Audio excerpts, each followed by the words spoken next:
दोस्तों, माजा या फ्रूटी जैसी कंपनीज दावा करती हैं कि वो मैंगो जूस में कोई भी केमिकल नहीं मिलाती और उसे सच में रियल मैंगो से ही बनाया जाता है। अब लेकिन फिर भी अगर आपने गौर किया होगा तो उस पर ऐसा क्यों लिखा होता है कि उसमें आर्टिफिशियल फ्लेवर्स ऐड किए गए हैं। आज की इस वीडियो में आप ये भी जानोगे कि आखिर मैंगो जूस जैसे कि माजा और फ्रूटी को बनाया कैसे जाता है। बस आप वीडियो के एंड तक हमारे साथ बने रहिए। तो चलिए वीडियो को शुरू करते हैं। अब सबसे पहले रसीले और ताज़ा आमों को लंबे और ऊंचे पेड़ों से तोड़ा जाता है।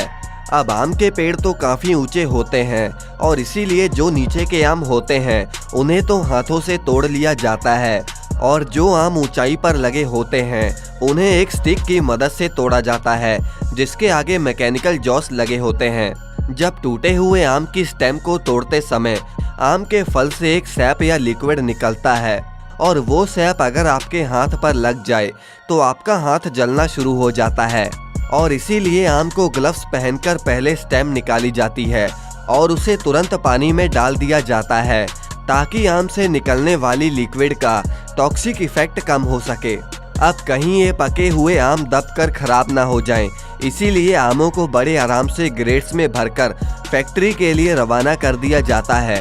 अब मैंगोस को अनलोड करने के बाद इन्हें तुरंत दो तरह की वॉशिंग प्रोसेस से गुजारा जाता है, जिसमें कि दूसरी वाली वॉशिंग में एक रोलर होता है जिससे कि आम अच्छी तरह वॉश हो जाए। अब आमों पर मौजूद पॉलीफिनॉल ऑक्सीडेज को रिमूव करने के लिए और आम का कलर और उसका फ्लेवर इम्प्रूव करने के लिए आमों को गर्म पानी में 3 से 5 मिनट के लिए रखा जाता है और इस प्रोसेस को प्री हीटिंग और सॉफ्टनिंग प्रोसेस कहा जाता है। अब इसके बाद इन मीठे और पके हुए आमों को कन्वेयर बेल्ट पर उतारा जाता है और वहीं से 40 से 50 वर्कर्स इन सभी आमों का विजुअल इंस्पेक्शन करते हैं। वो इन आमों के डैमेजेस को चेक करते रहते हैं और अगर कोई भी आम अच्छी क्वालिटी का नहीं है और या फिर डैमेज हो गया है तो उस आम को कन्वेयर बेल्ट से बाहर कर दिया जाता है और जो बचे हुए आम हैं वर्कर्स उनके टिप्स या ऊपरी भाग को काट देते हैं। अब इसके बाद इन आमों को एक डेस्टोनिंग मशीन में भेज दिया जाता है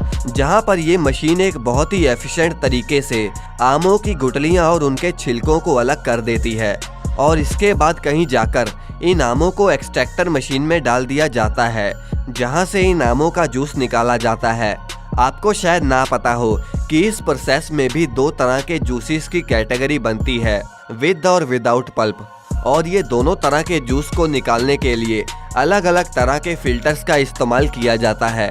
अब इस जूस में ऑक्सीजन पार्टिकल्स भी मौजूद होते हैं और कहीं उसके अंदर की ड्राइड ऑक्सीजन जूस को खराब न कर दे और इसीलिए जूस को डीग्रासिंग मशीन में 90 से 95 डिग्री टेम्परेचर पर 10 से 14 मिनट के लिए रखा जाता है। अब आपने शायद गौर ना किया होगा लेकिन अभी भी मैंगो जूस में कई छोटे बड़े पार्टिकल्स मौजूद हैं और उनकी डेंसिटी सेम नहीं है। अब इसीलिए लिक्विड को और भी ज़्यादा बारीक करने के लिए इसे एक होमोजेनाइजर मशीन में डालकर 20 से 25 मेगापास्कल के प्रेशर में 2 से 3 बार होमोजेनाइज किया जाएगा और अब जाकर हमारा मैंगो जूस एकदम सही डेंसिटी का हो चुका है। इसके बाद जूस के अंदर के बैक्टीरिया को मारने के लिए उसे एक स्टरलाइजेशन मशीन में हीट किया जाता है और तुरंत मैंगो जूस को ठंडा भी कर लिया जाता है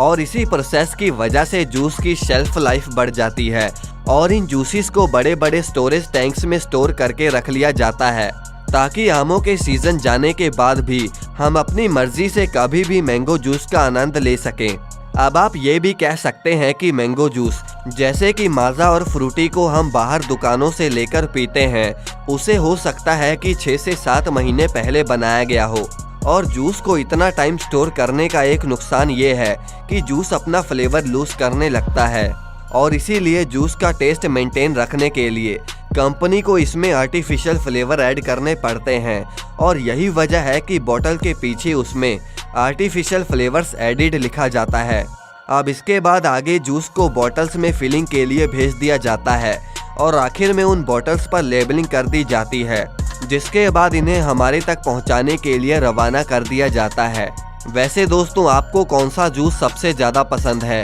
हमें कमेंट में ज़रूर बताएं और इस वीडियो को लाइक करके चैनल को सब्सक्राइब करना ना भूलें।